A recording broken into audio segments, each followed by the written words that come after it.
नमस्कार दोस्तों, आपका फिर से स्वागत है हमारे यूट्यूब चैनल बोर्ड्स वॉरियर में। तो हमने पहली क्लास में रे ऑप्टिक्स का इंट्रोडक्शन देखा। आज हम लोग देखेंगे साइन कन्वेंशन। तो दोस्तों, साइन कन्वेंशन क्यों ज़रूरी है? साइन कन्वेंशन रे ऑप्टिक्स के न्यूमेरिकल क्वेश्चन को सॉल्व करने में बहुत ज़रूरी है। इससे एक स्टैंडर्ड सेट रहता है और हमें कोई भी कन्फ्यूज़न क्रिएट नहीं होती। तो दोस्तों, रे ऑप्टिक्स में क्या साइन कन्वेंशन रहेगा? मान लीजिए आपके मिरर है, ठीक है। तो जो बीच वाली लाइन होती है जो उसके पोल से गुजरती है, इसको हम लोग प्रिंसिपल एक्सिस कहते हैं और इसी को हम लोग एक्स एक्सिस मान लेते हैं, ठीक है दोस्तों। तो एक्स एक्सिस से जो ऊपर होती है वर्टिकल डिस्टेंस है, उसको हम लोग प्लस में लिया जाएगा। मान लीजिए कोई भी ऑब्जेक्ट है 5 सेंटीमीटर वर्टिकल है, तो उसको +5 लेंगे। अगर वो नीचे की तरफ है तो -5। उसके बाद एक सेकेंड, तो जो इंसिडेंट लाइट होती है, ठीक है, जो लाइट आ रही होती है, उसके जो डायरेक्शन में जितनी भी डिस्टेंस होते हैं उसको पॉजिटिव लिया जाता है और इंसिडेंट के जो उल्टे डायरेक्शन में होते हैं उनको नेगेटिव लिया जाता है।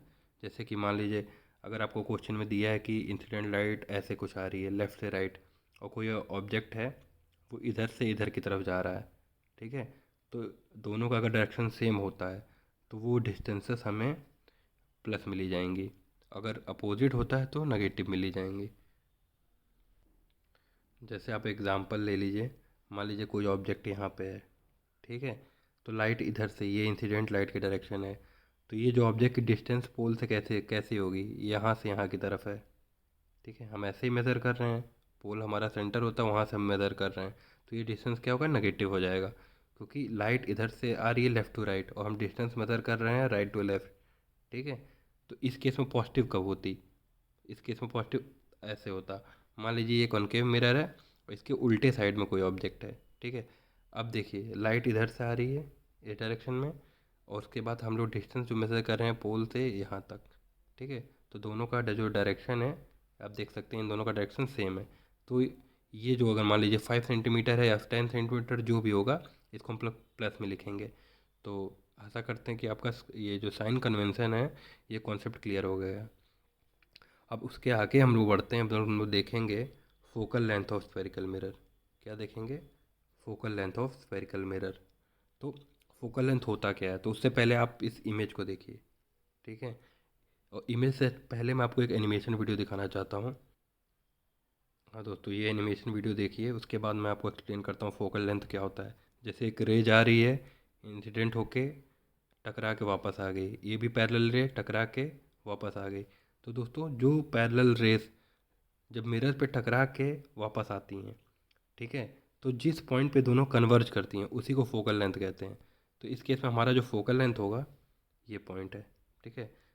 ये देखिए पैरेलल रे जो प्रिंसिपल एक्सिस से पैरेलल है, इंसिडेंट हुई तो एक पॉइंट से आई, दूसरी पैरेलल लाइन ये भी प्रिंसिपल एक्सिस के पैरेलल है, इंसिडेंट यहाँ पे हुई, टकरा के आई, तो जहाँ पे इस पॉइंट पे कन्वर्ज हो रहे हैं, ठीक है, इसी को हम लोग बोलते हैं फोकल लेंथ। तो ये कनकेव मिरर के केस में, कनकेव मिरर क्या होता है, जिसकी शाइनिंग साइड अंदर होती है, जैसे यहाँ ये शाइनिंग साइड है, उसके केस में फोकल लेंथ पे कन्वर्ज में होता है। और मान लीजिए कन्वेक्स मिरर के केस में क्या हो, तो कनकेव मिरर का केस हमने देखा, अब हम लोग कन्वेक्स मिरर का केस देखेंगे। तो कन्वेक्स मिरर में भी सेम प्रिंसिपल अप्लाई होगा।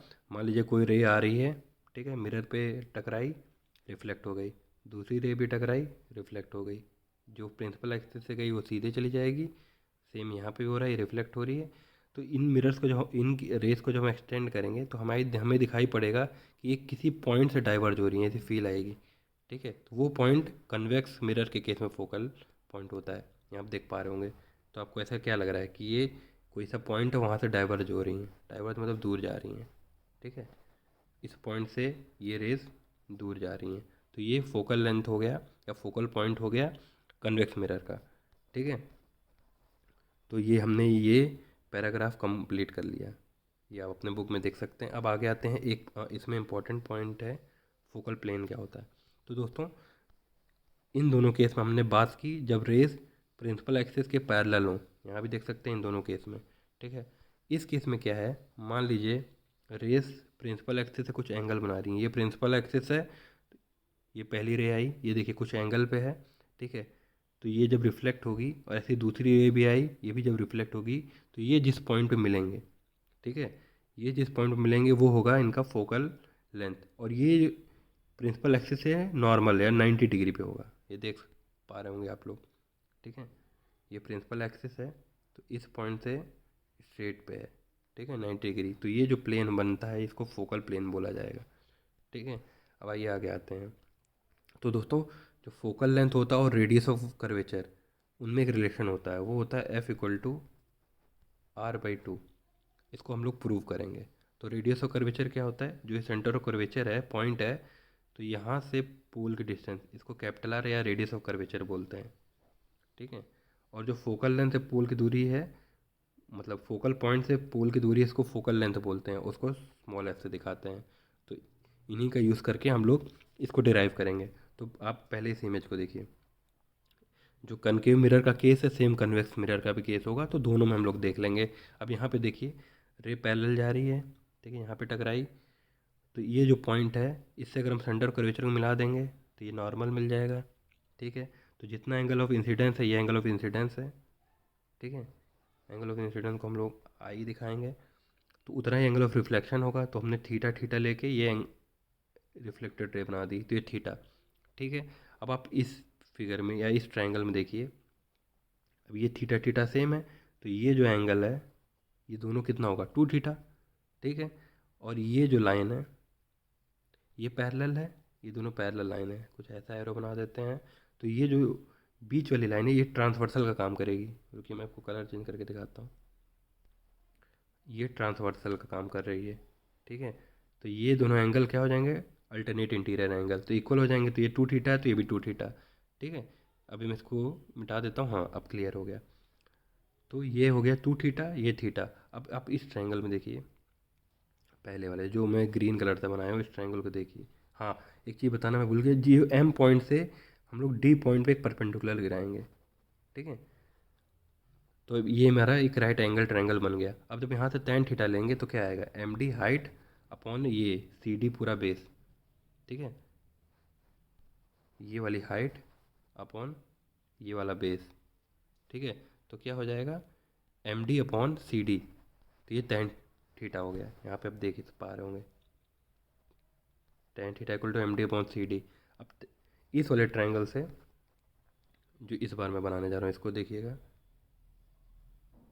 एक सेकेंड, हाँ, ये देखिए, ये ट्रायंगल, हाँ, ये ट्रायंगल है। अब यहाँ जब tan 2 थीटा लेंगे, ठीक है, तो हाइट अपॉन बेस, हाइट तो एम डी रहेगी, बेस हो जाएगा एफ डी, ठीक है। तो M D upon F D, ये tan 2 थीटा हो जाएगा। तो ये भी यहाँ पे लिखा हुआ है, ये देखिए यहाँ पे ये लिखा है। तो दोस्तों, क्योंकि थीटा यहाँ पे बहुत ही स्मॉल है, क्यों स्मॉल है, जब पैरेक्सियल रेस होती है उनके लिए थीटा बहुत स्मॉल होता है। तो हम लोग मैथ में अपने पढ़ा होगा, अप्रॉक्स कर सकते हैं, जो tan थीटा की वैल्यू होती है वही थीटा हो जाएगा, ठीक है। मान लीजिए tan 30 होता है, तो tan 30 की वैल्यू 30 ही ले लेते हैं, ठीक है, वो रेडियन में वैल्यू रहती है। तो हमने tan थीटा को थीटा अप्रॉक्स कर लिया, tan 2 थीटा को 2 थीटा कर लिया। तो क्या हो जाएगा, M D by C D equal to theta, और M D by F D equal to 2 theta. जब यहाँ से हम लोग इसको इक्वेट करेंगे, थीटा की वैल्यू उठा के यहाँ पे रखेंगे, तो ये आपका आ जाएगा F D equal to C D by two, F D equal to C D by two. अब आइए देखते हैं एफ डी क्या है यहाँ पे। ये जो एफ डी है, ठीक है, ये है फोकल लेंथ। एक्चुअल में तो फोकल लेंथ एफ पी है, पर ये जो डिस्टेंस है ना, ये डी पी बहुत ही छोटा है, ठीक है। ये जो डिस्टेंस है, ये डिस्टेंस है, बहुत ही छोटी डिस्टेंस है, इसलिए एफ डी और एफ पी को हम लोग बर इक्वल मानते हैं, ठीक है। तो एफ डी क्या हो जाएगा, फोकल लेंथ, और सी डी क्या हो जाएगा, सेंटर ऑफ कर्वेचर, और सी डी ये है। तो F D equal to C D by two, और सी डी क्या है, radius of curvature by two. तो यहाँ से हमें हमारा इक्वेशन डिराइव हो जाता है। दोस्तों, इसी डेरिवेशन को आप याद रखिएगा, ये को एग्ज़ाम में 2 नंबर या 4 नंबर, 2 में तो नहीं पर 4 नंबर में डेरिवेशन पूछ लिया जाता है। अब हमारा अगला टॉपिक होगा द मिरर इक्वेशन, और इसके लिए आप हमारे अगले वीडियो का इंतज़ार करिए, वो जल्दी हम लोग लेके आएंगे। बहुत बहुत